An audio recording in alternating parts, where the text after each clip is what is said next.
Let's talk about mistake number 2.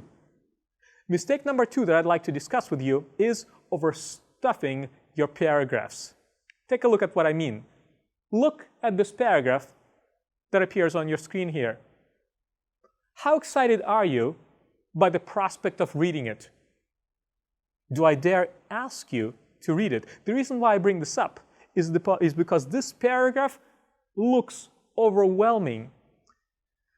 We don't like content that looks so uninviting. This looks like a lot of work, and we're all busy, impatient readers. We don't like having to digest large chunks of information like this. But maybe you have the patience to review this paragraph, because I would like to ask you, how might you split this paragraph into smaller paragraphs? Give it some thought. Anticipate how your reader would prefer to see content like this. Your readers want to see your ideas in easy-to-digest chunks. And the paragraph that you saw on the previous screen was just too big, too uninviting.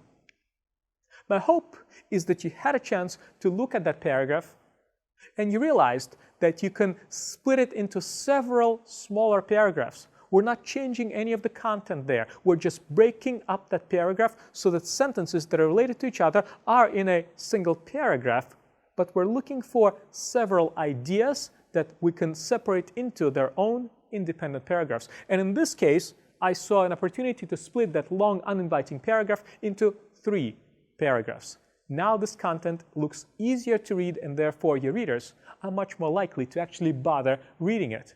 Notice that by splitting the paragraph into 3 paragraphs, we also have the opportunity to present to our readers 3 independent topic sentences.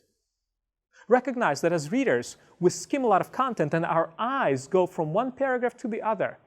And we look at the first sentence in a given paragraph or a portion of that sentence. So in a large paragraph, you only have your reader reviewing the first sentence of that paragraph in many cases. But now that we have several paragraphs, we're much more likely to have our readers review at least 3 sentences in this content. Here are some suggestions for you if you're not sure how you can structure your ideas into paragraphs. First, I suggest you jot down your thoughts without worrying about the structure or your paragraph configuration. Just jot them down, get them on paper, type them up. Next, group your sentences into snippets that contain related ideas. Sentences that describe a discrete idea, you can group them into a paragraph. That's the grouping that the paragraph represents. Once you have such a grouping, it's not quite a finished paragraph.